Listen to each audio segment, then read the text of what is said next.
Boa noite, sejam bem-vindos a mais uma live.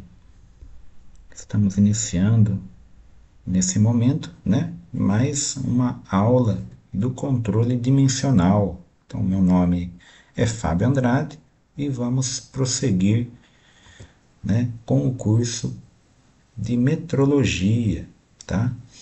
Nessa segunda aula, né, nós vamos abordar um pouquinho da terminologia, ok? Já vimos um pouquinho do contexto na aula anterior. A aula já está disponível em nosso canal, tá? Lembrando a todos aí, ok?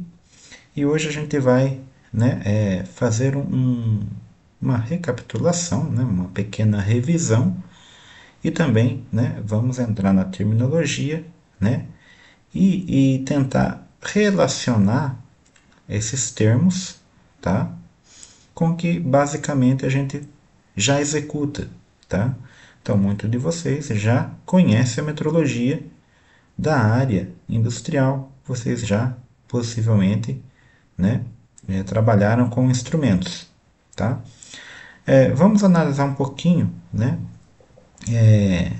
como isso está relacionado, né, com a parte teórica, né? Ou seja, né, hoje vamos recapitular, né, relacionando a prática com a teoria, beleza? Então, quem está nos acompanhando aí, né, já pode deixar o seu like, né, o seu comentário, tá ok? Então, o Isaac, seja bem-vindo, boa noite. O Wellington, tá? Pessoal, deixem o nome aqui no chat, né, para mim saber quem, né, mais está nos acompanhando, ok? E sempre daquela mesma maneira, né? Dúvidas durante o decorrer da aula, eu peço que vocês coloquem no chat, tá ok? E em determinado momento a gente, né, vai abordando as possíveis dúvidas, tá ok?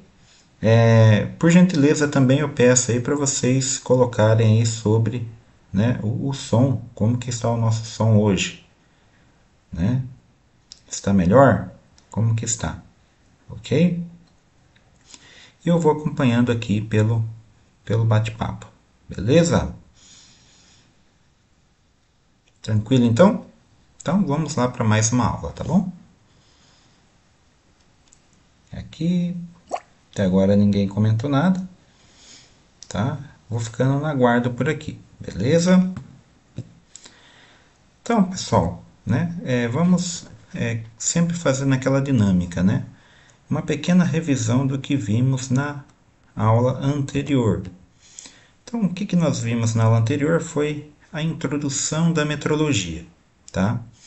Então, nós vimos ali que a metrologia, a origem, né, dessa palavra, nos remete à ciência que estuda as medições, tá? E vimos que, né, a origem da palavra, né, nos remete, né, a um histórico bem antigo, desde as primeiras civilizações, né, egípcias, gregas, tá? Até passando ali pela Idade Média e chegando até os dias atuais, tá? Então nós vimos aí que, né, a metrologia ela tem uma evolução histórica, tá ok? E nós vimos que, né, abordando a história mais recente, nós temos aí o SI, tá? Que é o Sistema Internacional de Medidas, que é um padrão internacional, tá? Nós vimos, né, algumas medidas, né, algumas tabelas, né? Temos as 7 medidas básicas, tá? E quando a gente fala em medidas, né, as medidas são os mensurandos. Nós vamos ver um pouquinho dessa terminologia hoje, né? Que derivam de uma grandeza específica, né? E também trabalhamos com uma grandeza específica, né? Que, né, no caso ali, nós exemplificamos com o sistema métrico, por exemplo, tá bom? Bem, o que mais que nós vimos, tá? nós vimos então que cada grandeza tem a sua unidade de medida dentro do padrão internacional, né? Então, por exemplo, grandeza de tempo, né? Tem lá segundos, né? Grandeza de comprimento, né? Metro, ok? Grandeza de temperatura, Kelvin, né? Grandeza de luminosidade, né? Candela. Ou seja, cada grandeza existe uma unidade específica. Somente uma? Vamos ver que não é bem assim, ok? Cada unidade de medida, por sua vez, né, pode acompanhar múltiplos ou submúltiplos. Tá? O que isso quer dizer? Né? Vamos pegar o exemplo mais clássico, que é o metro. Né? Nós que estamos aí abordando o controle dimensional, sabemos que, né, para ter uma precisão no nosso, né, escopo do dia a dia, né, no nosso, nossos projetos, nossas medidas, né, nós não vamos trabalhar em metro. Nós vamos trabalhar com um submúltiplo do metro, né, que é o milímetro, por exemplo, tá? Que é a milésima parte do metro. Tá? E isso que é considerado múltiplo ou submúltiplo. Suponhamos que vamos trabalhar numa outra área onde eu tenho que, né, contabilizar grandes extensões de terras. Não vou trabalhar em milímetro. Né? Em metro já é complicado. Então eu vou trabalhar em quilômetros. Tá? É um múltiplo. E isso nos remete na matemática, bem lá no comecinho da matemática, como quando estudamos, né, a notação científica e a potência de base 10. Tá? É por isso que também iniciamos na aula passada, né, o assunto sobre conversões, tá? Que são transformações de unidades dentro da mesma grandeza. Tá? Então, de metro para milímetro, né? De litro para mililitro, né? De quilograma para grama. Tá? Então, nós trabalhamos com algumas tabelas para se fazer essas conversões. Ok? O que mais que nós vimos na aula passada? Né? Então, ressaltando aí, nós vimos que algumas unidades, né, apesar de existir uma padronização internacional, nem todas as unidades estão, né, no nosso dia a dia, né, são as que são especificadas pelo sistema. Tá? Então nós temos aí, né, no nosso cotidiano algumas unidades que utilizamos, porém não estão no SI, ou seja, não são recomendadas. Tá? Porém, né, são exemplos ali que dificilmente seriam, né, banidas do nosso dia a dia, né? Que é o caso de litro, grau, né, tonelada. Algumas dessas já virou ali, né, da própria cultura, tá bom? Por isso, né, se utilizam até hoje, mesmo tendo um sistema indicando outras, tá bom? Bem, vimos também um pouquinho do sistema inglês, já que falamos, né, de unidades fora do SI, né, o sistema inglês ficou muito difundido comercialmente, claro, né? Desde a Revolução Industrial, né, os ingleses foram uma referência comercial em todo o mundo, tá? Exportando também, né, o sistema de medida. Tá? Então hoje, né, nós vimos comercialmente aí chapas, tubulações, né, que são aí, reconhecidas, né, por um sistema de polegadas. 10 polegadas, 8 polegadas, 6 polegadas, né, meia polegada, 3 quartos. Tá? E, né, assim, falando assim, nós percebemos que, né, o sistema inglês está relacionado ali com polegadas, né? Quando eu falo meia polegada, né, 3 quartos de polegadas. E polegadas normalmente existe, né, duas considerações, que é as polegadas que são representadas em frações, tá? Ou seja, o sistema inglês tradicional é fracionário, tá? 1/2, 1/4, tá? Porém, temos o sistema, né, americano. Né? O sistema americano ele praticamente, né, transforma a polegada num sistema decimal, ou melhor dizendo, um sistema, né, milesimal, porque eles trabalham com 3 casas após a vírgula. Então, ao invés, né, de digitar, de representar, na verdade, meia polegada 1/2, né, 1/2, né, meia polegada seria 0,500, tá?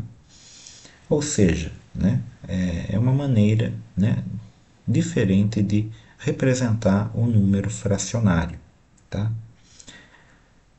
E por isso também vimos, né, que por causa, né, tanto do sistema inglês seja fracionário, né, ou ali decimal, precisamos fazer transformações de unidades, porque o nosso sistema métrico, né, é baseado, né, em outra forma de medida, outra forma de mensurar.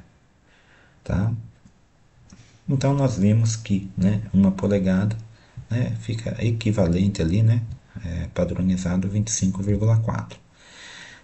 Dividindo ou subtraindo, ou aliás, né, dividindo ou multiplicando, tá? Nós fazemos aí as transformações entre o sistema métrico do SI e o sistema inglês ou sistema, né, de polegadas, tá bom? Tranquilo então, pessoal? Deixa eu ver se tem algum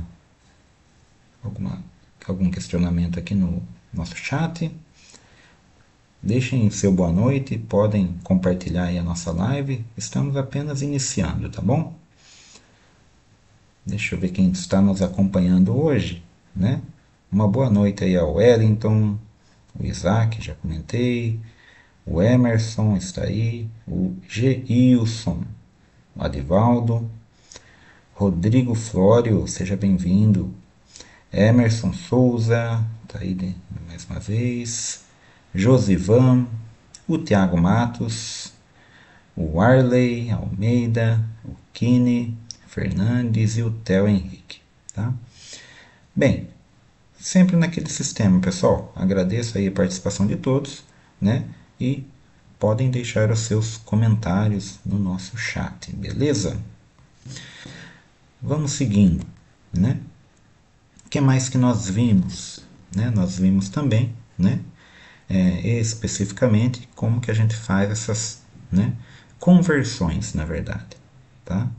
Uma coisa é quando eu transformo de um sistema para outro, que é o caso do sistema inglês para o sistema internacional. Outra coisa é dentro do mesmo sistema eu ter que fazer uma pequena conversão. Aí eu consigo usar um raciocínio ali de tabelas, tá? Por quê? Porque a gente vai recapitular uma aplicabilidade daquela parte de também algarismos significativos, tá?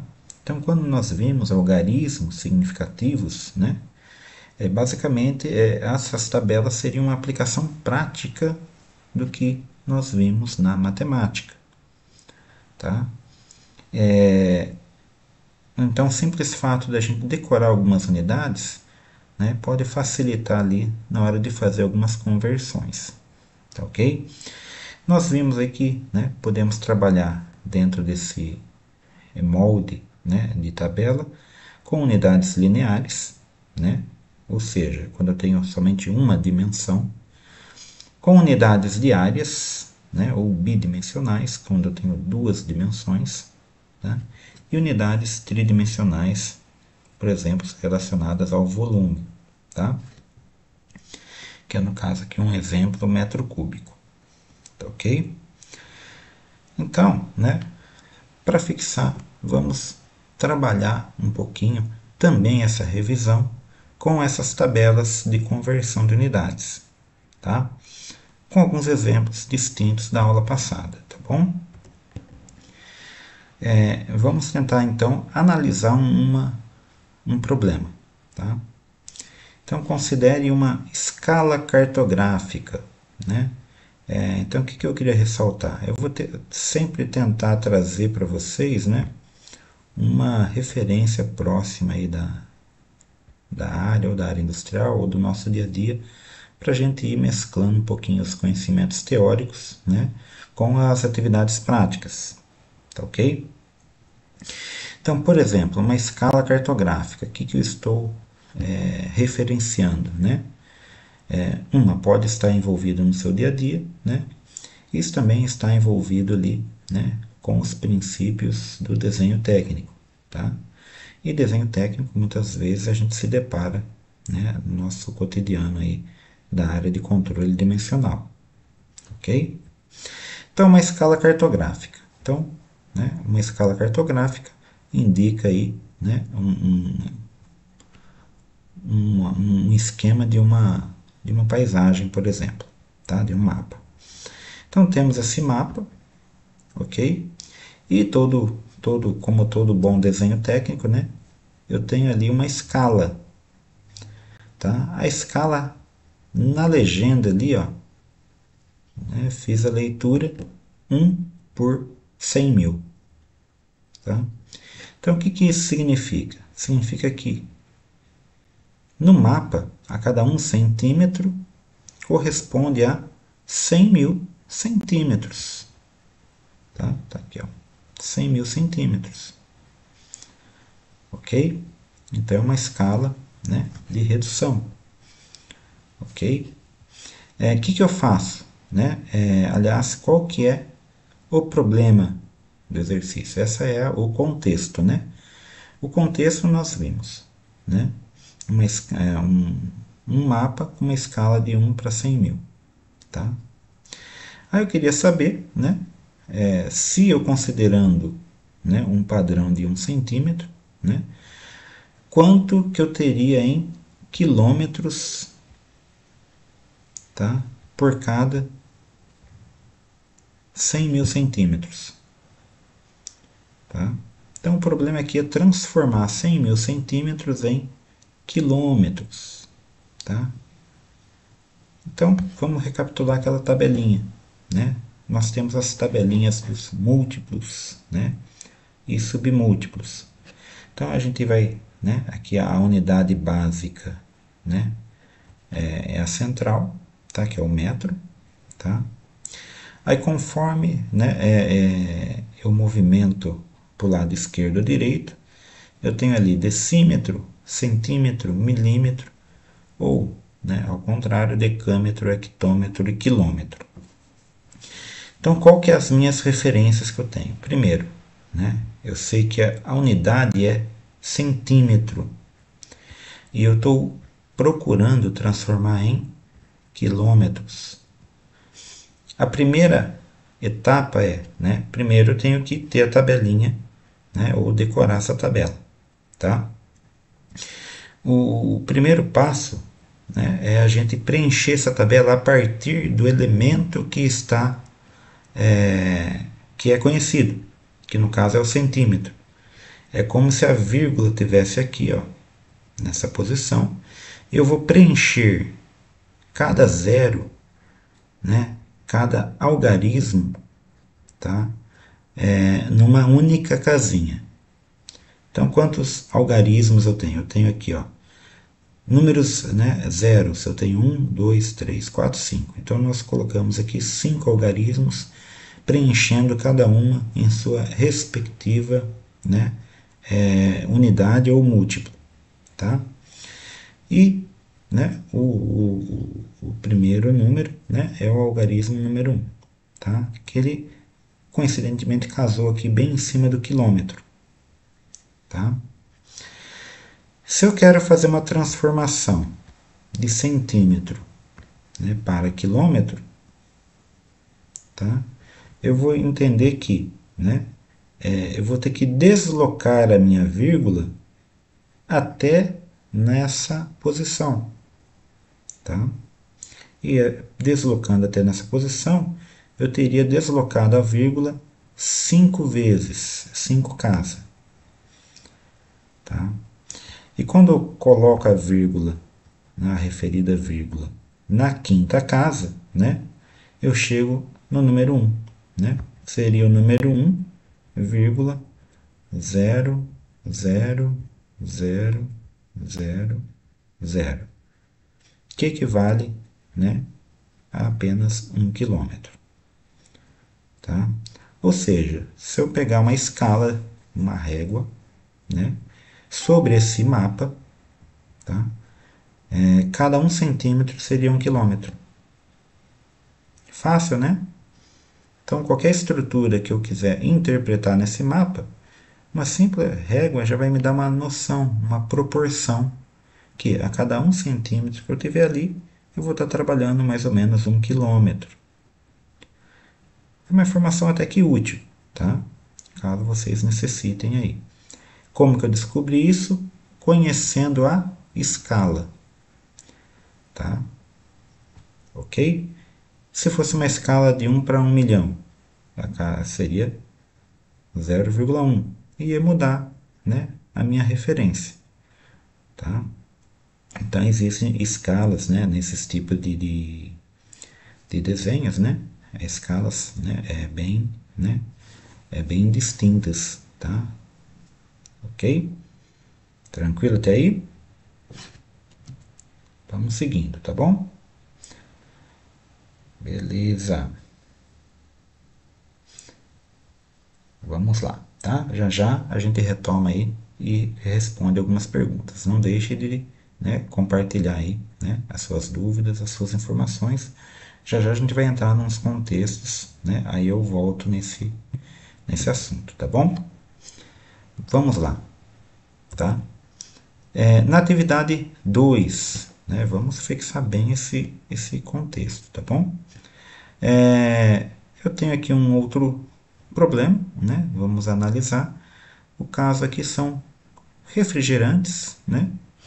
Considerando que são bebidas à base de água e açúcar, né? Claro que não somente esses elementos, mas porém vamos fixar nesses, tá? E eu tenho um dado aqui, né, que 350 ml, né, possui 37 mil miligramas de açúcar, tá? Só que é o seguinte, né, eu estou achando que essa quantidade em miligramas, né, poderia ser transformada em uma unidade mais simples, como gramas. Ok? Então é essa a questão, o questionamento. Quanto é essa quantidade em gramas? Tá? Primeiro passo, nós vamos trabalhar com uma tabela bem parecida. Vocês vão perceber que essa tabela também é uma tabela linear. Ou seja, né, quando eu falo numa tabela linear, né, significa que cada uma das casinhas de múltiplos ou submúltiplos, tá, eu vou alocar um único algarismo. Tá? Ok? A gente vai ver a diferença disso quando for um problema que considera, né, uma outra grandeza que não seja linear, tá? Como é a área, o volume, tá bom? Mas vamos fixar aqui. Notem que, né, eu vou partir, né, da miligrama, que é o que eu tenho. Então, partindo da miligrama, a última, né, casinha do submúltiplo, né, é onde eu alocaria a vírgula, né, hipotética, porque o valor inteiro não tem essa vírgula, mas é a partir dali que eu vou preencher, né, os algarismos. Então eu tenho 3 zeros, tá? Preenchi os 3 zeros, aí tem mais um algarismo 7 e tem mais o algarismo 3. Se tivesse mais, eu ia preenchendo aqui, né?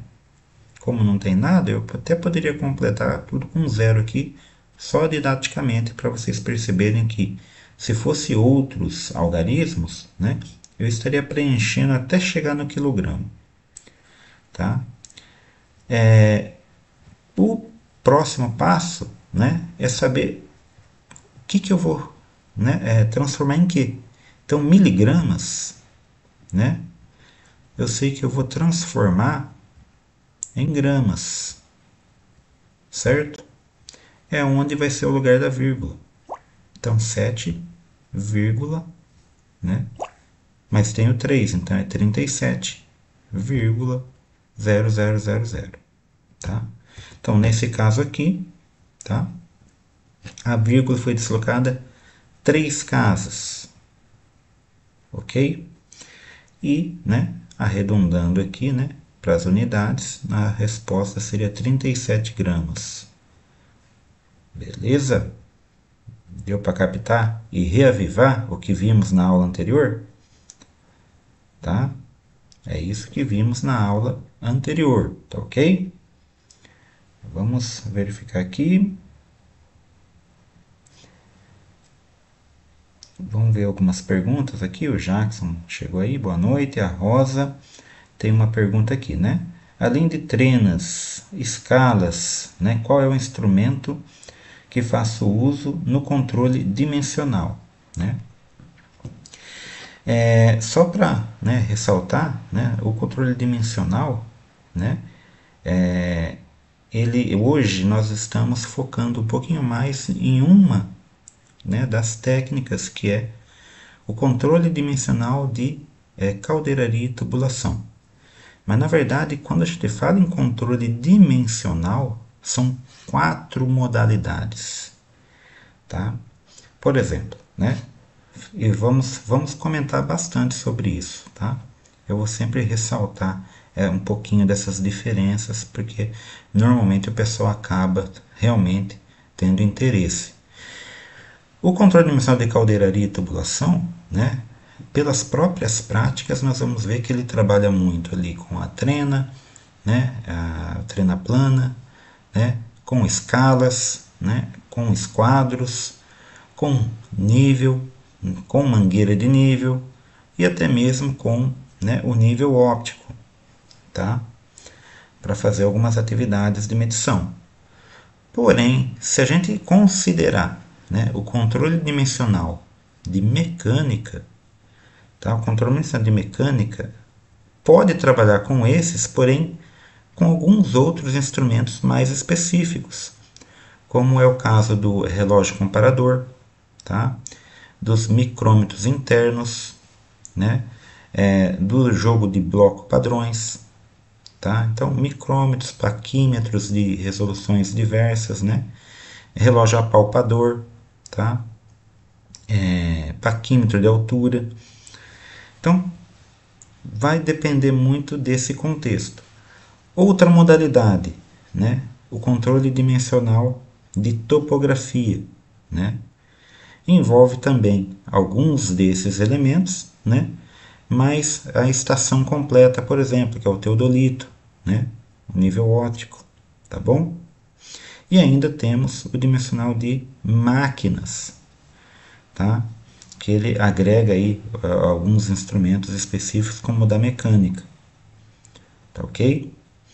Então a gente vai desenvolvendo esse contexto, né? Em um determinado momento eu até trago uma referência de cada técnica, do que cai em cada uma, para vocês terem aí uma noção, tá bom? Beleza? Tudo bem, Rosa? Mais alguma dúvida? Podem postar aí, tá bom? Vamos lá. O Genilson tá chegando aí. Boa noite, Genilson. Vamos lá, tem mais uma atividadezinha aqui, tá bom? E agora eu trouxe até aqui, né? Um outro contexto também, um outro probleminha, para a gente ter uma referência ali, né? Vamos considerar, né, que, né, o menor país do mundo, um conhecimento aí, né, geográfico, o menor país do mundo é o Vaticano, tá? E o Vaticano, ele está dentro de uma cidade, de tão pequeno que ele é, né? O Vaticano é um país, porém ele está dentro de uma cidade, está dentro de Roma, tá? E ele é considerado independente e tudo mais. Mas o problema não é esse. O problema é, eu tenho que, né, a área dada, né, dessa região é 0,44 quilômetros quadrados. Então, notem que eu estou falando de área agora. Não é mais uma medida linear. Tá? E se eu transformar em metro? É o mesmo procedimento? É semelhante, mas não é o mesmo. Por quê? Agora eu vou ter que considerar, né, que eu vou alocar 2 algarismos em cada casa. Então eu vou ter que preencher com esses valores, tá? Cada casa com 2 algarismos. Então qual que é a minha, sempre vai ser a minha referência, né? Vai ser o zero. Então o zero, aliás a vírgula, tá bom? A vírgula indica em qual, né, posição eu inicio o preenchimento desses valores, tá? Então notem que o preenchimento desses valores eu vou, né, usar como base a minha referência quilômetro quadrado, que está aqui. Então o que eu tenho antes da vírgula? Eu tenho zero. Tá? E o outro zero? O outro zero tanto faz. Né? Zero, né, à esquerda ele não vai ter impacto no meu valor. Tá? Na próxima, né, casa, que é a casa dos múltiplos, né, aí eu vou preencher mais 2 algarismos, que já seria o 44. Tá? Só que eu não cheguei ainda na minha referência, porque eu tenho que chegar em metros. Né? Metros está aqui. Ó. Tá? Então eu vou ter que preencher mais 2 casas, tá? Até chegar no metro, para depois considerar a própria vírgula. Né? Então eu poderia ter preenchido tudo aqui também, com 2 zeros. Tá? E claro que depois da vírgula, o zero também vai perder o seu valor ali matematicamente, certo? Mas aqui esse valor não. Esse valor aqui, né? Eu desloquei a vírgula, né? Por 3 casas, vezes 2. Tá? Então, ou seja, eu desloquei a vírgula 1, 2, 3, 4, 5, 6, né? 6 algarismos. Tá bom? Então, o valor final em metros quadrados, né, seria aqui, ó, 440 mil metros quadrados. Tá? Então, a gente sabe que tem muitas, né, cidades bem maiores que isso. Ok? Ou até mesmo aí, né, quem sabe a gente não tem até alguém que está envolvido aí no setor de agro e tem até uma terrinha um pouco maior que isso, né? 440 mil metros quadrados. Tá bom? Beleza então, pessoal? Vamos lá. Só para fechar então essa pequena análise, né? Um outro probleminha aqui, tá? Vamos entrar um pouquinho na biologia também, né? Você viu que o contexto de meteorologia, pessoal, ele se aplica em muitas situações, né? Entramos no desenho técnico, né? Sabemos já do controle dimensional, e até na própria biologia a gente está vendo um exemplo que existe um problema, né, meteorológico. Mas vamos lá. O sangue no corpo humano, né, pode variar de uma pessoa para outra, porém estima-se que a média de um adulto tenha 5 litros de sangue. Tá? Então aqui foi dado em litros. Tá? Mas, porém, e se eu quisesse expressar essa quantidade em metro cúbico? Aqui já temos 2 sistemas diferentes, tá? Porque um é a capacidade e o outro é o volume, que eles têm ali uma relação, tá? Então, o que nós temos que saber a princípio? Essa relação, tá? E essa relação a gente pode, né, decorar, subtrair, né, ou pesquisar aqui, né? Então essa relação é de 1 litro, né, igual a 1 decímetro cúbico. Se eu não souber essa relação, eu não ia saber de onde partir com a minha tabela, tá? Então, a partir do momento que eu sei que 1 litro é 1 decímetro cúbico, eu sei que eu tenho que iniciar o preenchimento através do decímetro cúbico. Porém, né, como eu estou trabalhando em volume, e volume a gente vai lembrar, né, que é uma unidade de 3 dimensões, tá? O expoente define que para cada casinha, múltiplo ou submúltiplo, eu preencho 3 algarismos. Tá?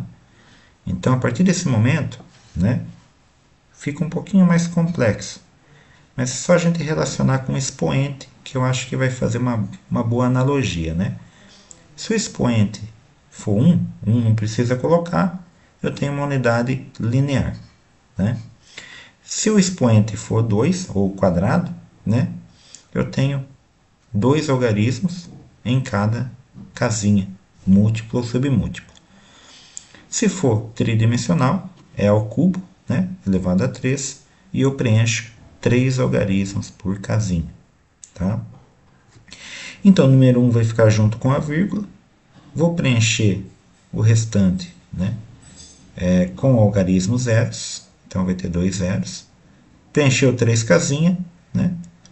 A outra também eu vou preencher com 0. Tá? Só que eu estou transformando de decímetro para metro. E metro já é o vizinho, né?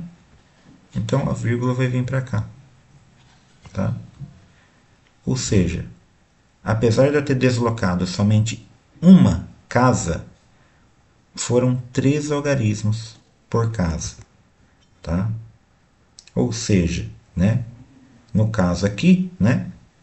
Seria o número 5, né?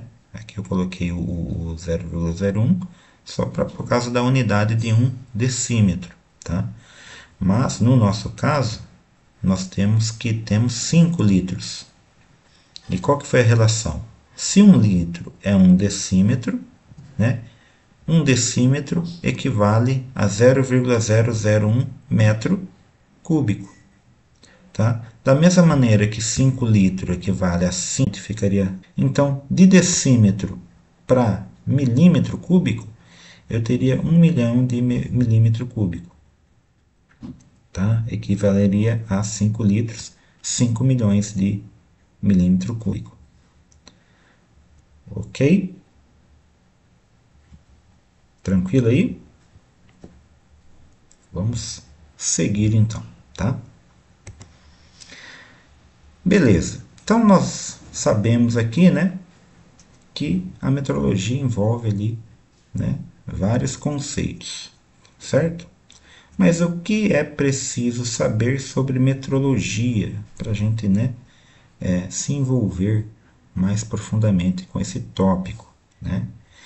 Então nós vamos verificar alguns termos do vocabulário. Esse é o vocabulário internacional de medidas, da VIM, tá? Então esse vocabulário é o vocabulário conhecido como VIM. E na nossa plataforma, né, temos um conteúdo específico sobre esse vocabulário, né, falando que é resolução, precisão, enfim, né, são muitos termos. Por isso que se criou, né, uma padronização desses termos, tá bom? Então vamos lá, né? Primeira coisa que a gente tem que ter uma noção, né? Nós já comentamos, mas vamos recapitular, né, cada um dos termos, tá? O que significa sistema de medição, tá?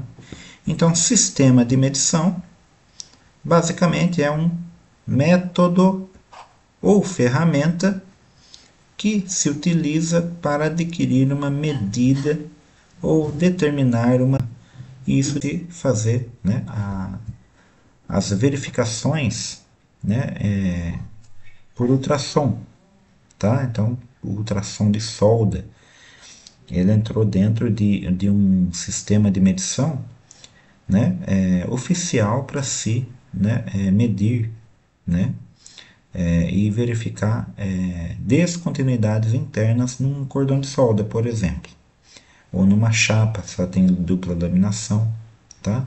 E assim por diante, ok? Vocês ainda terão aí, né, a oportunidade de ver um pouquinho dessa parte de ensaios não destrutivos, e principalmente eu já vou ressaltar, tá, pessoal? Uns sistemas que vocês vão ter que conhecer para as provas de controle dimensional é essa parte de ultrassom, tá bom? Mas só para voltar aqui, né? Hoje a gente sabe que existem outros sistemas, como por exemplo, em paralelo tem a emissão acústica, né? Tem o raio-x, e o próprio ultrassom evoluiu, que é, por exemplo, né, o que o pessoal chama de phased array, tá? Phased array. É um sistema que usa múltiplos sensores, né, para fazer a varredura, tá? Então, isso é só para exemplificar aqui, né, o sistema ou o método que a gente utiliza, ele pode modificar, né, para a gente, né, ter um menor erro de incertezas, tá? Nós vamos verificar esses termos também. Mensurando, tá? Então a gente está acostumado a chamar de medida, né? Medição, né? Mas na verdade ali o mensurando, né? É tudo aquilo que a gente pode mensurar, ou seja, definir um valor. Para se definir um valor, é requisito o sistema de medição. Eu não consigo mensurar se não existe como. E esse como é o próprio sistema de medição. É ele que vai determinar, né, o valor da grandeza. Tá? A gente já comentou do sistema de medição. A gente comentou do sistema inglês e do sistema métrico. Cada um deles tem um valor agregado. Tá? É por isso que a gente entrou na questão de conversão, tá? Ou transformação. Mas vamos lá. O que seria esse mensurando, então?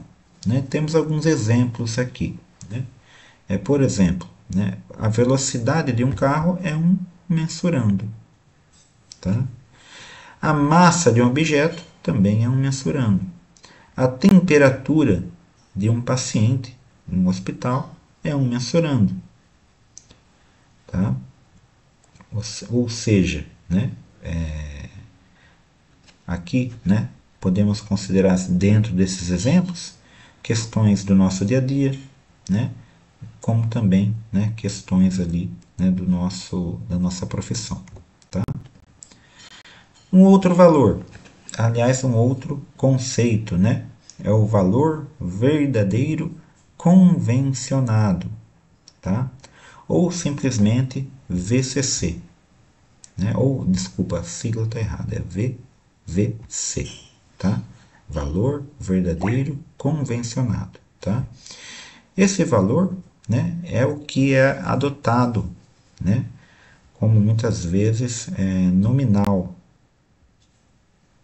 tá? Nominal, dentro de um projeto de controle dimensional, tá?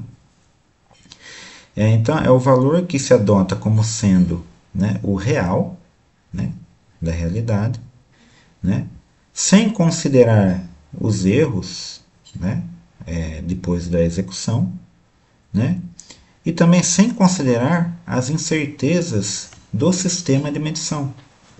Tá? Dependendo do sistema de medição, eu vou ter ali algumas incertezas. Tá? Mas é sempre que eu vou ter um valor definido ali nominal? Às vezes não. Né? Às vezes você precisa definir o valor convencionado. Tá? São casos mais específicos, mas imagine que você precisa ali, né, definir um valor padrão para fazer outras medições. Então você precisa medir a grandeza de massa ou peso. Tá? Aí você pegou uma determinada balança digital de precisão, né, e criou ali uma referência para aquela balança, de um objeto qualquer. Né? E você vai executar as outras medidas, né, numa outra balança, que não seria, né, com a mesma precisão. Porém, você já tem um valor convencionado, tá? Por causa da sua precisão. Ok? Só para a gente ter uma ideia superficial desses conceitos. Tá certo? Beleza? Vamos lá. Tá? Um outro conceito é o erro de medição. Tá? O erro de medição, ok? É a diferença do valor indicado, né, dentro de um sistema de medição, né, para o valor verdadeiro convencionado. Tá? O que a gente pode relembrar facilmente aqui, né? O próprio sistema. A gente vai sempre recair muito no sistema de medição, né, de linearidade, de comprimento. Tá? Porque é muito fácil a gente lembrar do paquímetro. Entendeu? E nós vimos que, né, o paquímetro é um instrumento, né, que, dependendo do operador, né, você tem vários fatores que interferem no na medição. Então, esses são os erros que se acumulam. Né? Por exemplo, né, a paralaxe, que é um erro de medição, nós vamos, né, reavivar futuramente quando estivermos falando de instrumentos. Né? Mas só para exemplificar agora no contexto. Né? O próprio instrumento ele pode ter uma indicação, um erro. Tá? Entre o valor verdadeiro que eu quero atingir e o valor que ele está medindo, ou seja, o meu mensurando. Tá? Então, esse valor que está sendo indicado, né, no instrumento, tá? Ele vai ter uma diferença do valor verdadeiro que deveria estar ali, né, no sistema. Tá? Então, esse é o meu erro de medição. Tá? Vamos aprofundar um pouquinho mais para frente esses tipos de erros. Tá bom? Aliás, já vamos verificar um pouquinho agora mesmo. Tá? Então, o erro aleatório ou sistemático, tá? Né, é referente ao tipo dessa diferença. Eu acho que aqui a gente vai conseguir, né, exemplificar de uma forma mais prática. Tá? Vamos lá. O erro sistemático, né, ele sempre se apresenta igual, ou seja, ele sempre vai ser o mesmo comportamento. Então vamos recordar de novo o paquímetro. Né? Se ele tem uma diferença de 1/10, todas as medidas que eu medi com esse instrumento, vocês concordam que vai ter 1/10 de diferença. Tá?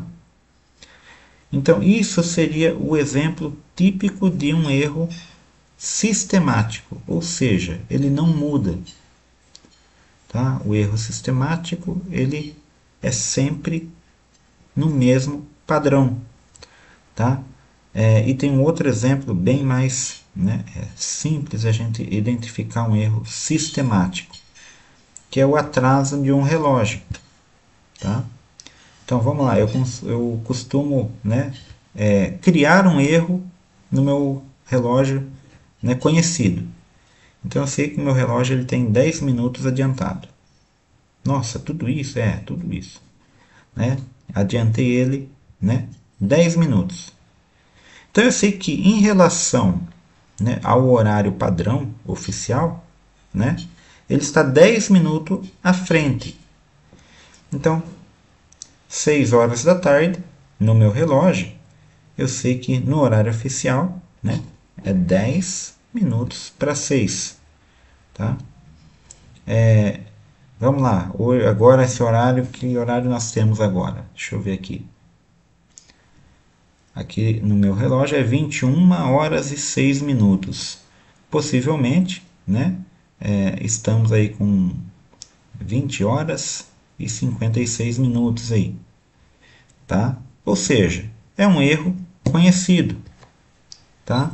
Em qualquer momento que eu estiver utilizando esse sistema, eu vou ter, né, o mesmo erro.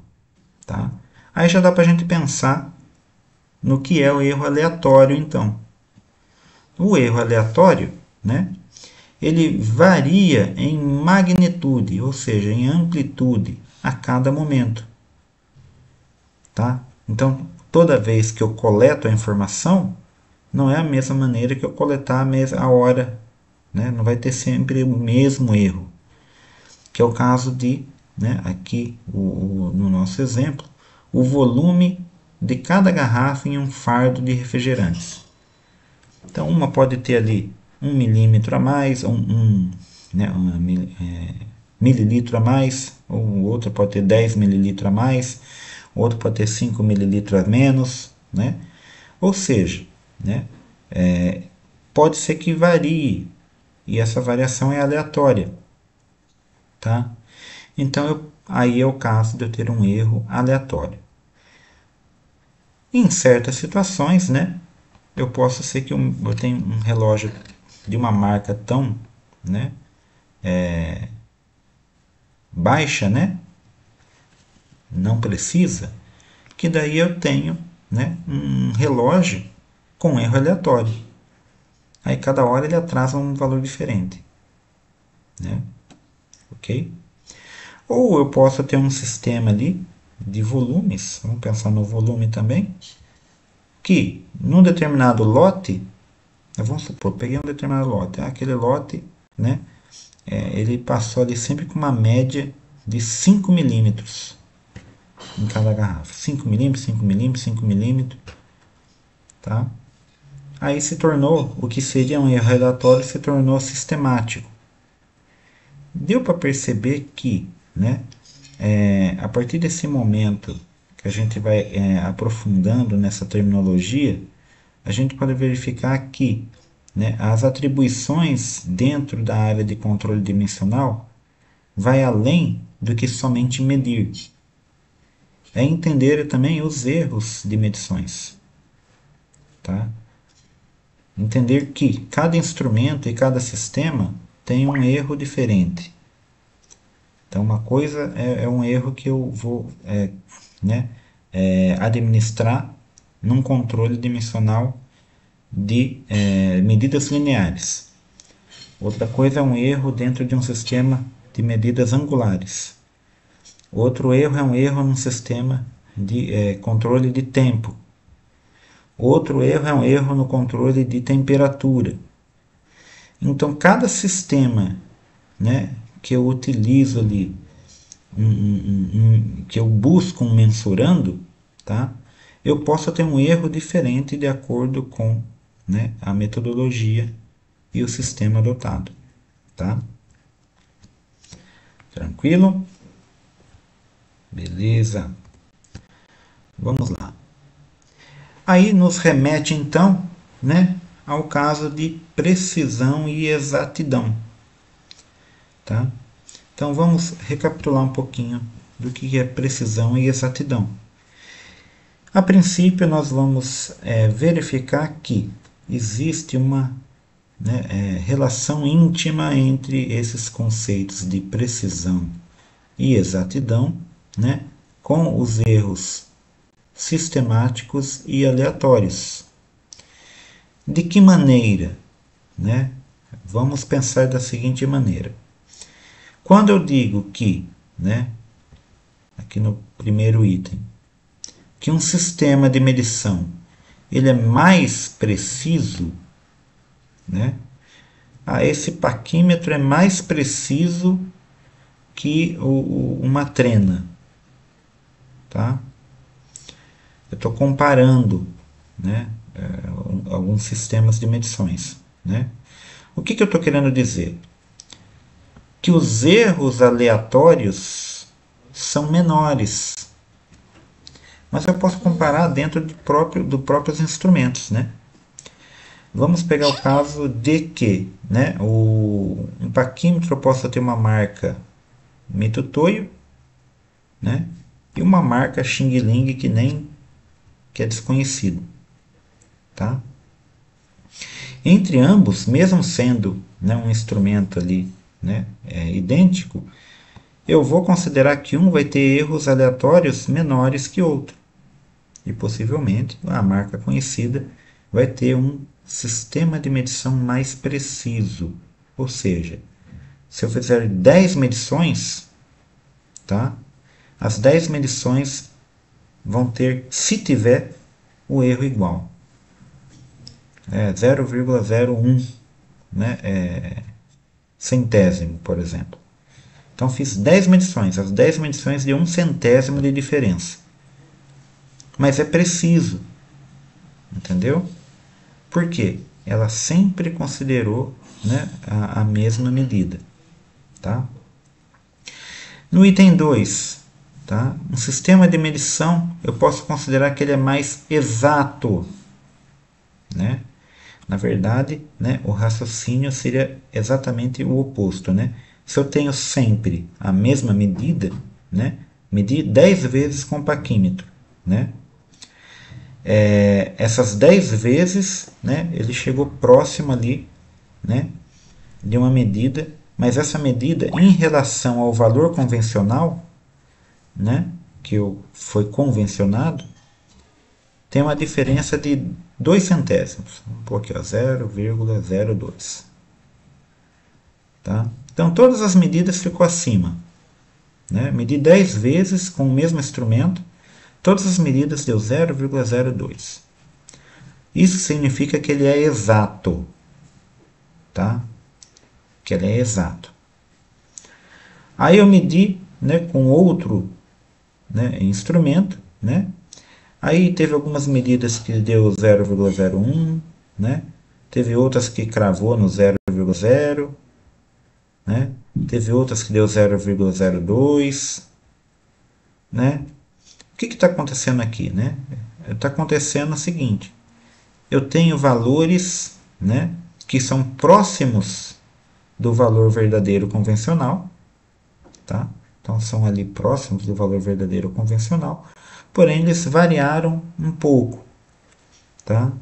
Ou seja, eles têm um pequeno grau de imprecisão, tá? Então eu posso ter uma precisão com um erro maior, entendeu? Aleatório em relação a um erro sistemático, ou vice-versa. E quando eu analiso o próprio paquímetro, para vocês terem ideia, eu analiso os dois erros. Tanto o erro sistemático, então num laboratório de calibração, né, a ideia é que eu analise tanto o sistema de medição, né, com os erros aleatórios, quanto com os erros sistemáticos. Aí seria interessante eu comentar que dentro do controle dimensional, o interessante é o controle dimensional de mecânica, porque a gente vai fazer esse tipo de prática. Tá? A gente vai analisar erros aleatórios e erros sistemáticos durante a calibração de um micrômetro. A calibração de um micrômetro é uma das práticas do controle dimensional de mecânica. Então, para quem está acompanhando aí, né? Se hoje vocês estão fazendo o controle dimensional de caldeiraria e tubulação, né? Uma opção é vocês também, né, futuramente fazerem a qualificação de controle dimensional de mecânica. A teoria é a mesma, né? Praticamente ele muda pouca coisa, né? Porém as práticas são bem distintas. E uma das práticas é a calibração de micrômetro. Tá? Dentro disso a gente faz várias medições dentro do procedimento, né, para analisar a diferença das medições. Aí, ora, a gente está analisando erros aleatórios e ora a gente está analisando erros sistemáticos. Não dá para passar um pouquinho disso, mas no canal, né, se vocês verem lá, tem alguns videozinhos curtos, né, que nós gravamos da última aula que nós fizemos de controle de dimensão de mecânica em Araraquara. Tá? Lá dá para ver uma prévia de como que é as práticas de controle de dimensão de mecânica. E claro, pessoal, tem bastante vídeo também, né, das nossas práticas de controle dimensional de caldeiraria e tubulação. Tá bom? Perguntas? Olha lá, não esqueçam de usar o nosso chat, tá bom? Também não esqueçam de deixar o like, seu joinha aí, tá? E compartilhar a nossa live, beleza? Vamos seguindo, né? Tendência e correção. Ah, vamos lá então. Descobri que o meu instrumento tem uma diferença na medição. E por incrível que pareça, eu tive essa situação com um micrômetro, né? Na hora de você visualizar o instrumento, você vai lá no tambor, né? Aproxima, né? E depois você trava ele para verificar se ele está dando um batente zero. Aí você descobre que ele não está batendo no zero. Aí mesmo você limpando ele, mesmo você fazendo ali, né, a checagem, né, aí o que você pode fazer? Ah, eu posso pegar a chavinha dele lá e regular ele de novo. Ah, mas ele está calibrado, né, e está lacrado, né. Hipoteticamente, você pode descobrir o erro, né. Vamos supor que o erro seja, né, 5 milésimos. Vamos para um erro, né, 5 milésimos daria isso daqui, ó. 0,005, tá? Então, um erro de 0,05 milésimos no micrômetro, tá? Beleza, eu descobri que ele tem uma tendência de todas as medidas ter esse erro. Então, na média das indicações, ou seja, dos mensurandos, tá? Eu sei que todo valor convencionado que eu vou medir tem essa diferença. E esses valores convencionados, né? Ah, quais são esses valores que eu descobri que eu tenho uma diferença de 0,05? Por exemplo, o bloco padrão. Tá? Então eu tenho um conjunto de bloco padrão. Todos os blocos que eu medi deu 0,05 a mais. Então aqui, ó, mais 0,05. Esse é o meu erro. E deu para perceber que esse erro é um erro sistemático? Se esse erro é um erro sistemático, tá? Concorda comigo que eu consigo fazer uma correção em todas as medidas? Tá? Então, todas as medidas que eu executar, eu vou subtrair esse valor de tendência, ou seja, esse erro tendencioso. Tá? Aí fui lá, executei uma medida, a medida deu, né, 10,235. Esse daqui é o meu valor medido. Tá? Qual que é o meu valor corrigido? Então, o valor corrigido, né, vai ser aqui, ó, 10,230. Tá? Então, esse daqui vai ser o meu valor corrigido. Tá? Então, a tendência, né, é a quantificação dos erros sistemáticos. E no aleatório? Eu consigo trabalhar com essa correção nos erros aleatórios? Dessa maneira, não. Por quê? Porque o erro aleatório, eu não vou conseguir antecipar e prever o erro. Por isso ele é tido como aleatório, né? Agora, o sistemático eu consigo fazer uma correção. Tá ok? Então, consigo descobrir uma tendência e executar a correção a partir, né, do conhecimento dos erros sistemáticos do meu sistema. Bastante coisa até agora, né, pessoal? Estão acompanhando aí? Vamos lá. Vamos dar uma olhadinha aqui no nosso bate-papo.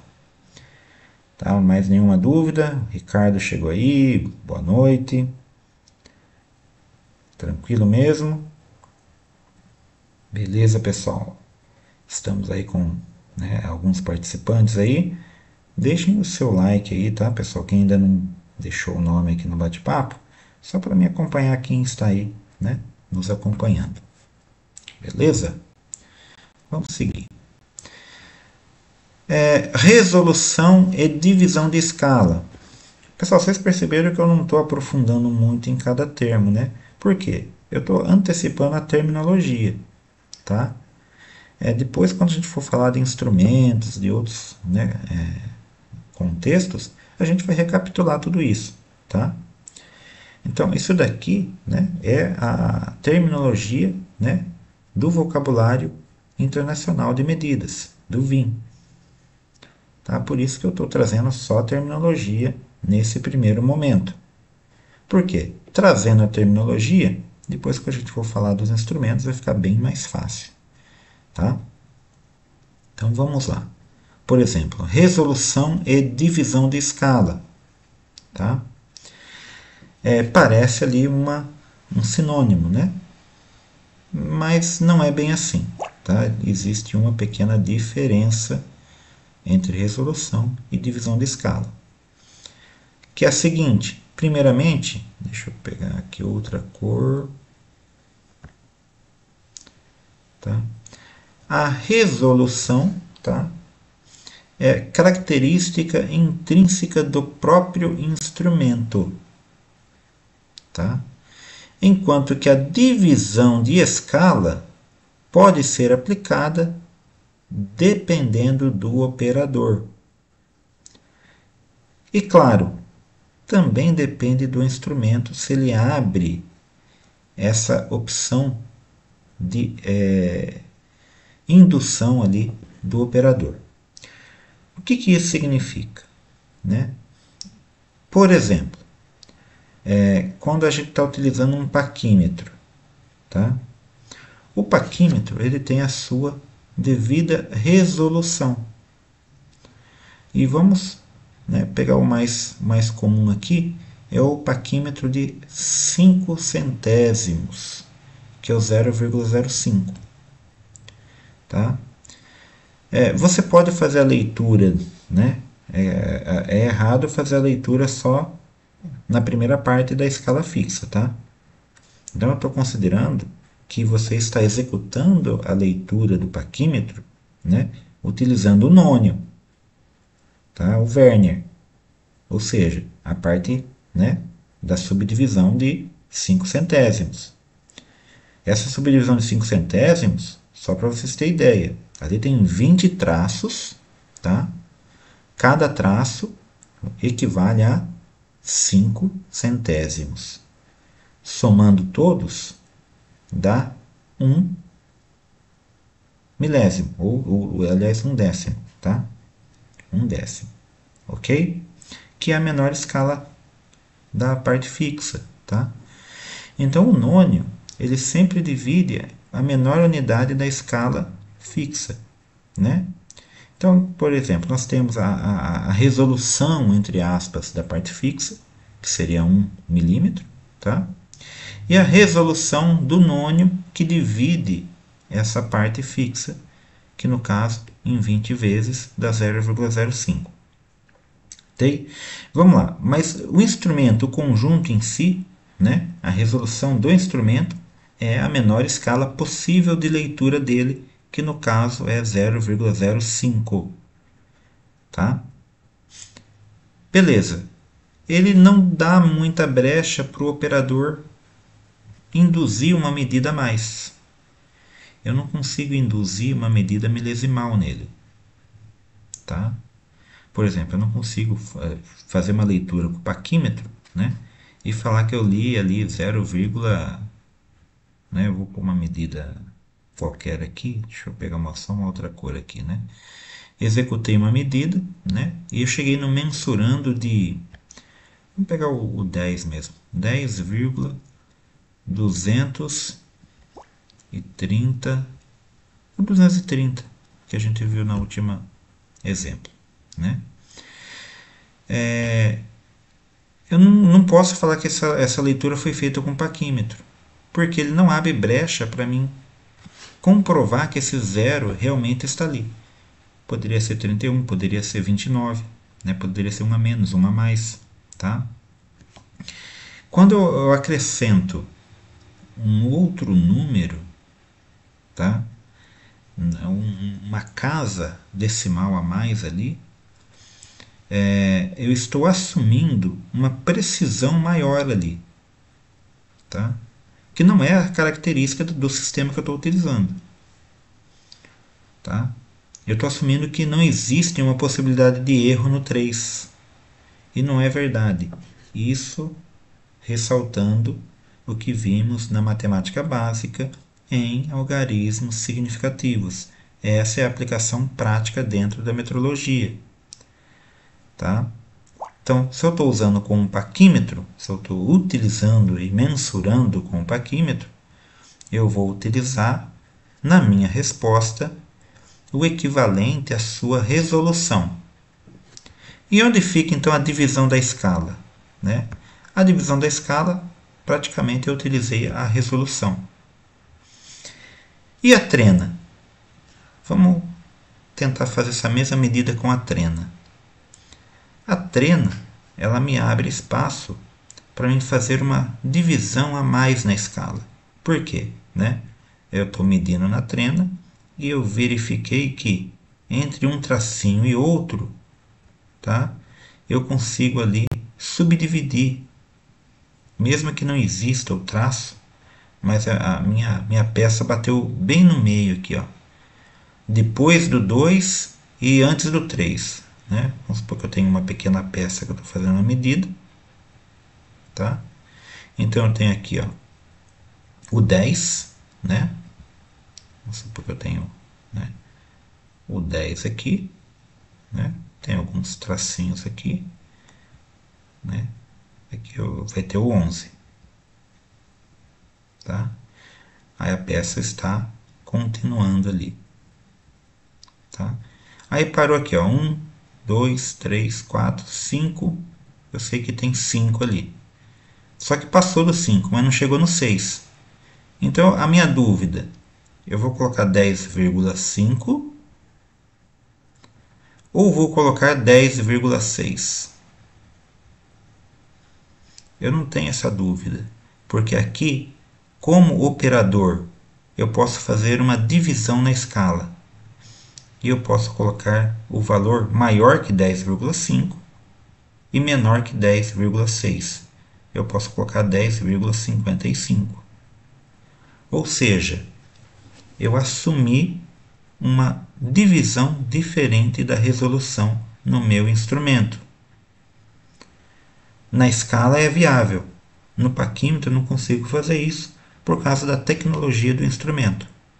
Por isso que a resolução é intrínseca no próprio instrumento e a divisão da escala, dependendo do instrumento, né, o operador pode, né, considerar uma divisão diferente da resolução.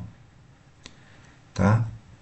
Estaria correto a partir do momento que, no relatório, eu especificar o instrumento que foi utilizado, para não abrir brecha, né, para se pensar, ele usou outro instrumento ali. Tá? Isso é totalmente viável. Tá, ok? O que seria errado é eu fazer uma leitura, né, em centésimos, aliás, em unidades, né, sem considerar ali centésimos, né, com o paquímetro. Por exemplo, fui lá no paquímetro e li somente 10,5. Bom, mas espera aí. A minha primeira dúvida vai ser o seguinte: será que é 10,50 que a pessoa quis falar ou não? Por quê? Se você não coloca o zero, você joga a dúvida em cima do 5. E no caso do paquímetro é uma dúvida enorme, porque sinceramente, se me apresentarem uma leitura de paquímetro 10,5, eu vou ficar na dúvida se é 10,05 ou se é 10,50. Tá? Então, a resolução é importante também quando eu estou trabalhando com mensurando. Tranquilo? Alguma dúvida até aqui, pessoal? Beleza? Nadinha de nada? Então vamos lá. Tá bom? Vamos ver um outro, né, conceito, uma outra terminologia, né? Eu trouxe algumas, né? A gente vai comentar de algumas, depois, na medida do possível, a gente vai recapitulando outras, tá ok? Pessoal, repetitividade, tá? Como o próprio, né, nome já indica, né? Relaciona-se com sucessivas medições. Porém, eu só considero uma repetitividade se eu estou dentro do mesmo sistema de medição, né, capturando, mesmo mensurando e nas mesmas condições. Tá? Para mim, avaliar a repetitividade, esse conceito, né, eu preciso, né, medir o mesmo bloco padrão com o mesmo instrumento, né, no mesmo local, da mesma maneira.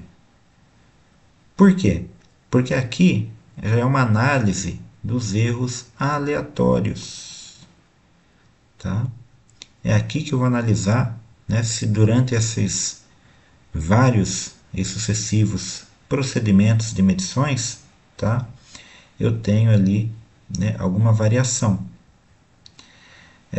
Eu não sei se vocês vão conhecer, mas eu vou só recapitular um caso. Tá? Existe um instrumento, né, que ele parece meia lua. Tá? Ele tem uma peça móvel que se desloca nesse sentido, né? E nessas duas pontas trava um cabo. Tá? Vou fazer aqui de uma cor diferente. Então eu acoplo no cabo esse instrumento, ele desloca, né, uma peça até nesse instrumento e me dá uma indicação. Esse daqui é um esquema de um tensiômetro. Tá? Então o tensiômetro, né, que eu já trabalhei, né, nessa área, né, ele estava com um pequeno, né, probleminha que os operadores detectaram. Tá? Então os operadores detectaram que tinha uma variação grande nas medidas, ou seja, visivelmente tinha erros aleatórios. Cada operador conseguia fazer de uma maneira, né? Ou seja, obtendo valores diferentes, né? Dentro do mesmo procedimento. Então, o que eu tinha aqui? Ó? O que foi analisado? Né? Era o mesmo sistema de medição, né? Só para vocês terem ideia. O mesmo cabo medido, na mesma situação, mesmo equipamento. Então, eram as mesmas condições, tá? Até mesmo de temperatura. Ok? E se analisou que existia, né, esses erros, e esses erros, né, impactaram no processo. Por quê? Né? A engenharia queria saber como que não se consegue trabalhar com equipamento, sendo que o equipamento é calibrado dentro do vencimento e toda vez que detectava esses erros, ele era avaliado pelo laboratório e não se descobria, né, o erro. Ou seja, o equipamento não estava quebrado. Tá? Porém, era um sistema que tinha muita interface com o operador. Ou seja, a escala, né, dependia, né, a resolução dele existia. Né? Só que a manipulação do operador interferia muito no procedimento. Tá? Até que, né, mesmo, né, o laboratório não reprovando o equipamento, né, ele foi substituído. Não se pôde mais utilizar esse modelo de equipamento, se adotou um outro modelo de equipamento. Aí foi o caso de que, né, comparar dois sistemas de medição. O outro, os erros aleatórios eram menores, conforme se variava o operador. Isso foi um trabalho de 6 meses, tá, pessoal? Não foi simples assim como a gente só explanar, tá? Foram várias, né, até reuniões, né, com o processo entre o laboratório. A equipe do laboratório teve que ir a campo, executar as medidas lá, da maneira que o operador executava, né? E mesmo o laboratório falando que estava correto o procedimento, tá? Ainda se manteve ali, né, os erros aleatórios e foi necessário realmente, né, tomar uma ação. A ação foi que devemos adotar um único sistema de medição e o sistema de medição era referente àquele instrumento, tá? Ou seja, deu para verificar ali tudo que a gente vem conversando até agora numa única situação, tá? Os mensurandos, o processo, né, a repetitividade, né, os erros aleatórios, tá? E o impacto ainda no processo, tá? Ok? Só para vocês terem uma breve noção aí, vocês vão abstraindo aí, né? Aí mais para frente eu vou trazer algumas imagens, outros exemplos, tá ok? Então, o que nós vimos até agora, né? Vimos que, né, existem incertezas de medições, tá? Então, nenhum sistema de medição é perfeito 100%, tá? Então, se existem a possibilidade de erros, tá? Então nós podemos ali definir que não existe um sistema de medição perfeito, ok? Nem seja, né, nos microns, né? Você vai ter uma tendência ali de desvio de uma medida convencionada, tá? Todas as indicações que obtemos têm uma margem de incerteza. Elas nunca estarão no valor verdadeiro, né, real ou convencional, tá? Porém, aí sim, né, temos que considerar, né, podem estar próximos do valor verdadeiro, tá? Que convencionamos e nunca no valor exato, verdadeiro, real, né?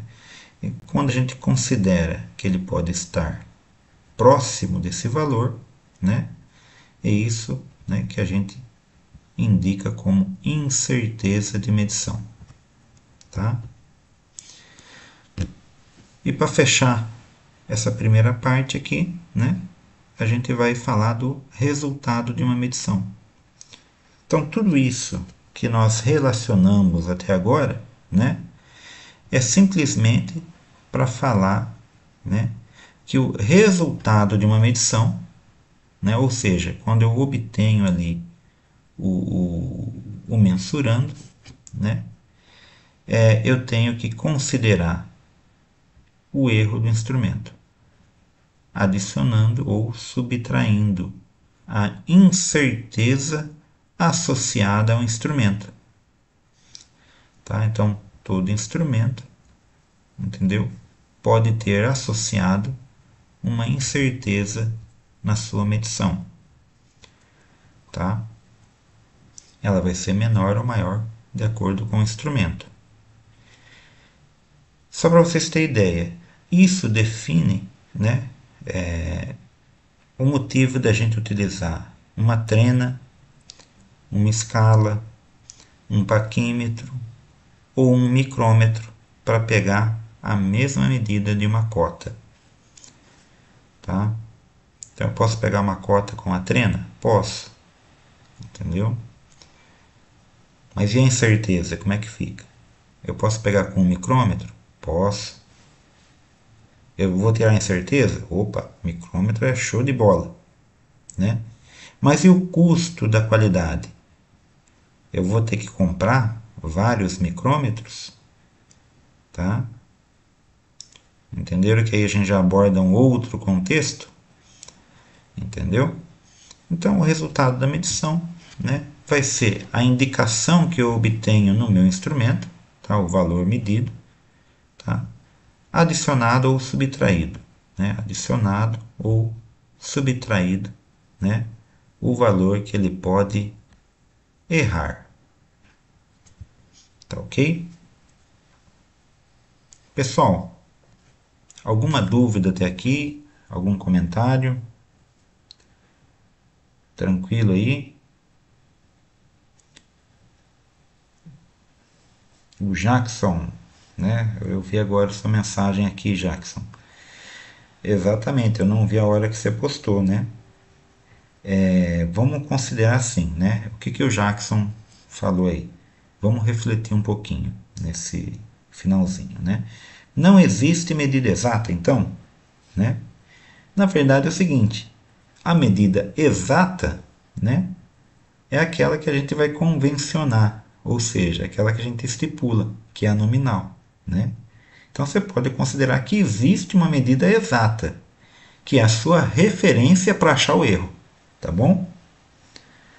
Agora, a medida exata, se você estiver falando do mensurando, o mensurando não vai ter uma medida exata, vai ter uma medida, ou seja, vai ter um mensurando, tá?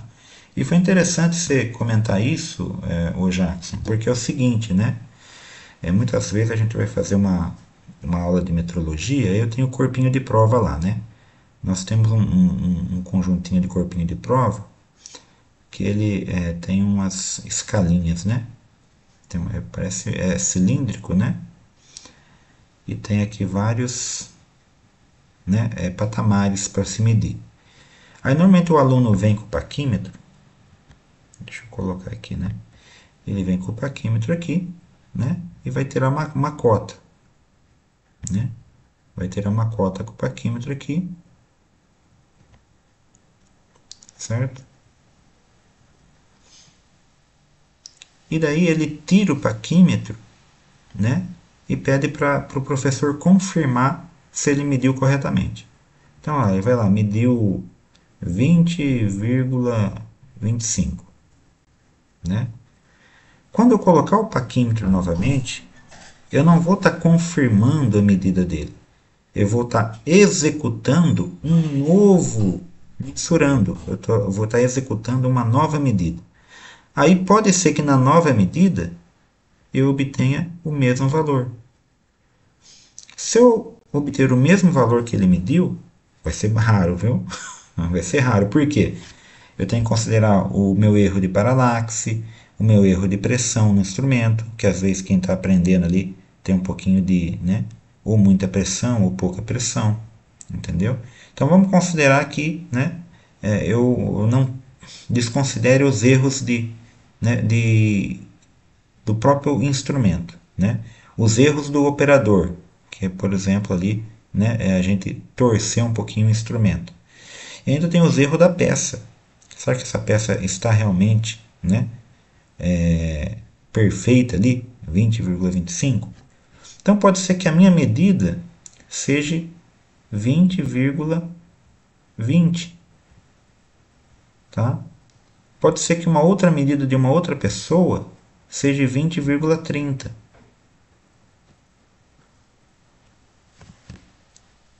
Por quê? Né? Qual que é a medida exata? Né? Não tem medida exata, né? Eu vou ter uma medida de referência. Ah, minha referência vai ser 20 milímetros e 20 milímetros. Eu vou colocar uma nominal de 20. Tá? Ah, mas está bem acima. Mas tem a tolerância geométrica. Aliás, a tolerância geométrica, tá bom? Vamos pôr aqui, ó. Mais 15 é menos 10, tá?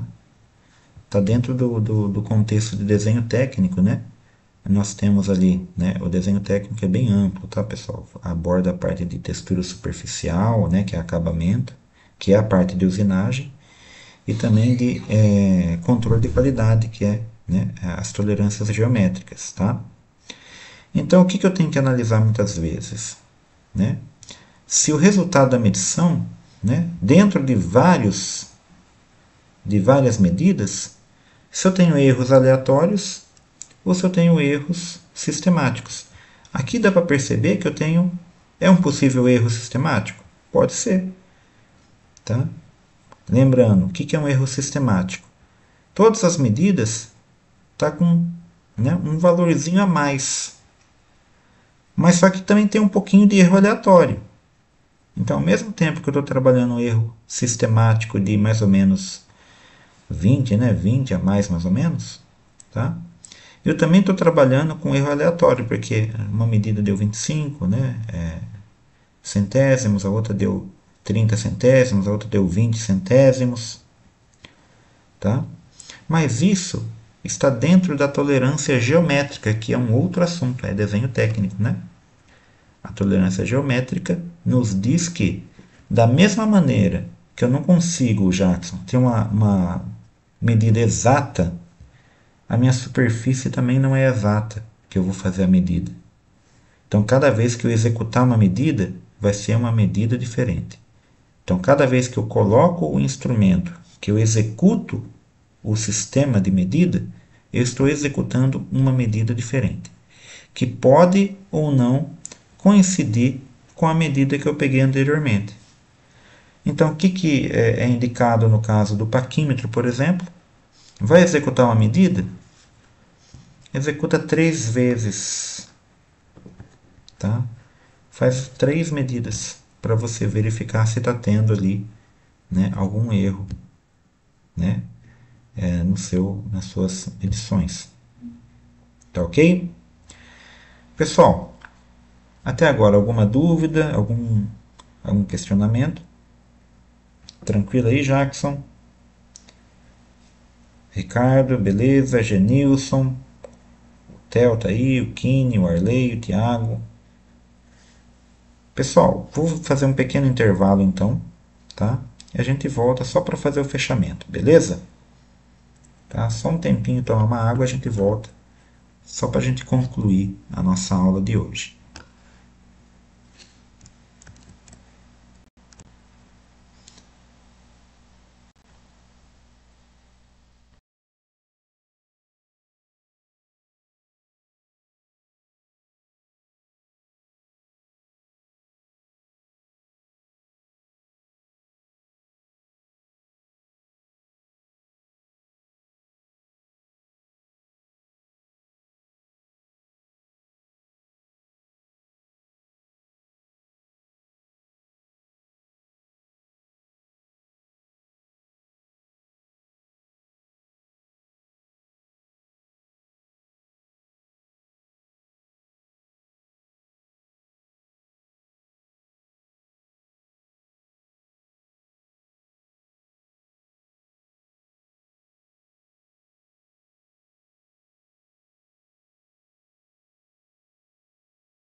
Pronto. Voltamos rapidinho, né? Só o tempinho da gente tomar uma água, tá? Pessoal, né? Eu tenho mais um assunto aqui, apesar de a gente já estar bem próximo do nosso horário, né? Eu lembrei do meu erro sistêmico no meu relógio, né? Então nós temos aí um tempinho ainda para finalizar aqui, né? Lembra do meu erro sistêmico no relógio, né? 10 minutos. Então nós temos aí um tempinho, né? Pessoal, bem, né? Só para relembrar um pouquinho, né, de um outro sistema também. Falamos de medidas lineares, né? E as medidas angulares, né? Um sistema conhecido é o sistema sexagesimal, que é muito utilizado dentro do controle dimensional. Então, medida de ângulos, né? Normalmente, nós sabemos que a circunferência é dividida em 360 partes. Então, cada parte recebe o nome de grau, só que, porém, cada parte é dividida em minuto e cada minuto é dividido em segundos. Tá? Então, esse sistema é o sistema sexagesimal.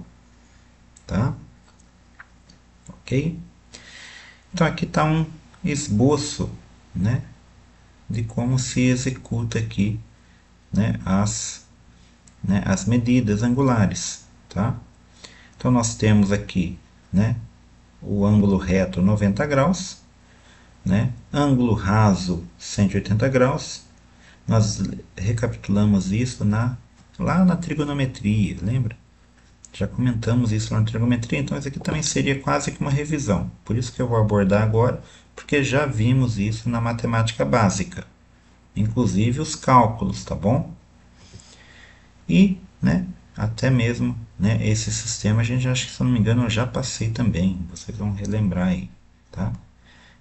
O que é o problema do sistema sexagesimal, né? É fazer os cálculos.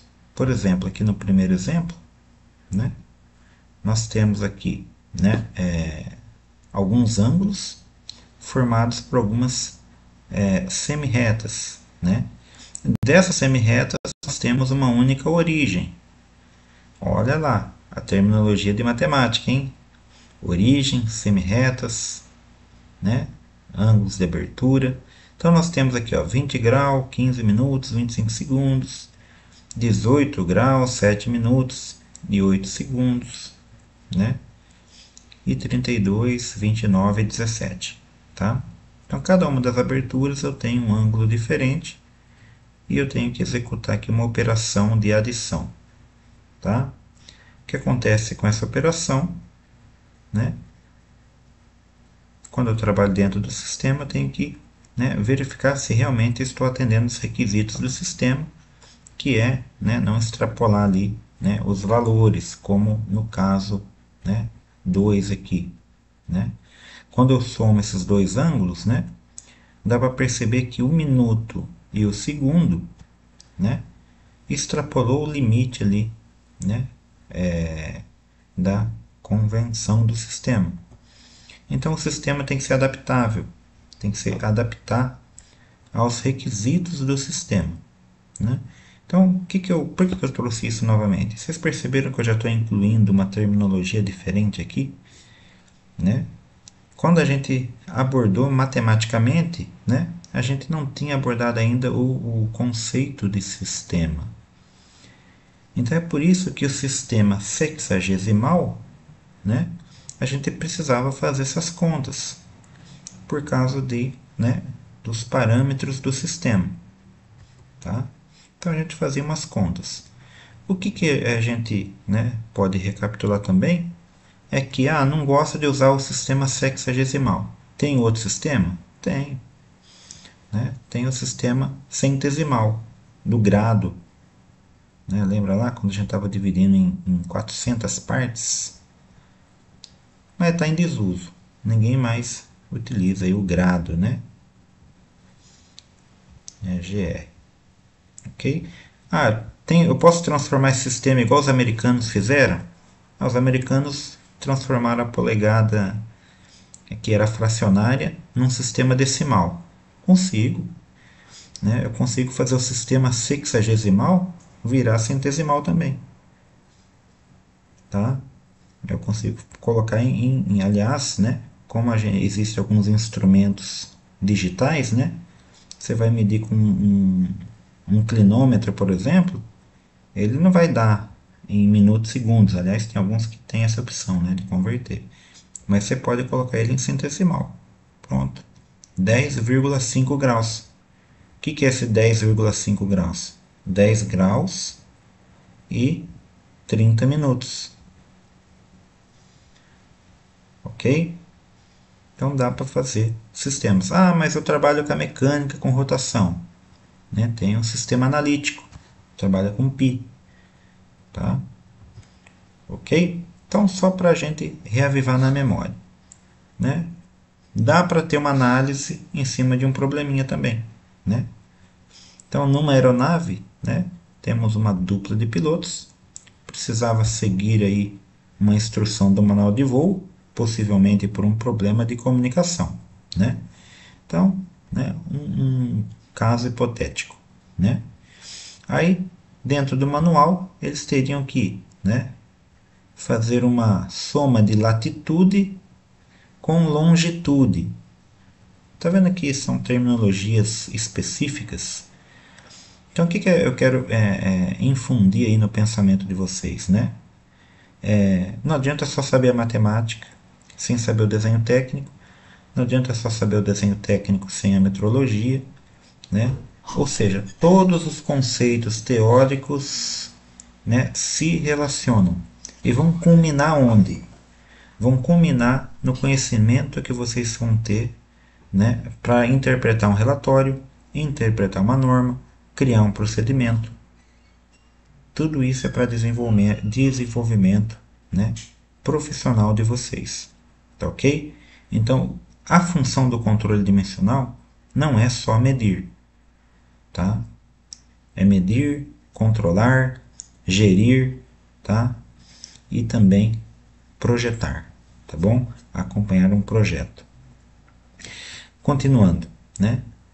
Então, para se chegar no destino, eles têm que fazer uns cálculos e vão ter que somar uns conceitos aqui, né? Fazer uns cálculos em cima do sistema sexagesimal. Então, qual que vai ser os cálculos, né? Estão aqui abaixo, tá? Opa, desculpa. Né? Os cálculos são 42 graus de latitude, né? Então nós temos aqui, deixa eu pegar aqui novamente a caneta, né? A latitude, nós calculamos aqui 42 graus, 19 minutos e 38 segundos, mais o 28. Aliás, 22 graus, 0 minutos e 15 segundos. E obtivemos um valor aqui, padrão, né? Em cima da longitude, também vamos trabalhar aqui, entendeu? Fazendo a somatória. Porém, a somatória aqui a gente tem que perceber que tem uma variação, né? Que poderia causar um erro aí na trajetória deles. Tá? Então, 100 graus, 48 minutos e 16 segundos. Tá ok? Beleza? Dúvidas até agora? Beleza, então. Por hoje, então, é só, né? Nosso horário está chegando aí, né, no limite. E também, né, não podemos, né, abordar o mundo inteiro de uma única vez. E hoje foi bastante termo, né? Uma terminologia ampla aí. Nem tão ampla quanto a amplitude da metrologia. Tá? A metrologia é muito vasta, né? Relembrando aí, né, que só no controle dimensional nós temos 4 modalidades, né? Então, né, nós vamos, né, aprofundando em alguns contextos teóricos, né, e se possível vocês vão trazendo, né, o contexto específico de vocês também. Às vezes vocês têm ali, né, um caso específico. Eu tive com o tensiômetro, né? Já tive outros casos com outros equipamentos específicos, outros sistemas da aeronáutica que não, né, que possivelmente vocês desconhecem, né? Mas é tudo, né, dentro desse contexto, entendeu? Que nós abordamos a terminologia hoje, tá? E claro que isso, né, vai ter a parte prática que vocês vão realmente executar as medidas. Só que, né, eu penso assim, que vocês vão executar já com uma visão diferente, né, referente à metrologia, tá bom? E claro, teremos atividades preparando vocês para a prova teórica, tá? Então, próxima aula, nós voltamos ali, né, trazendo mais um pouquinho de terminologia e relacionando com um pouquinho mais de atividades. Então, se preparem que nas próximas aulas teremos mais exercícios. Tá ok?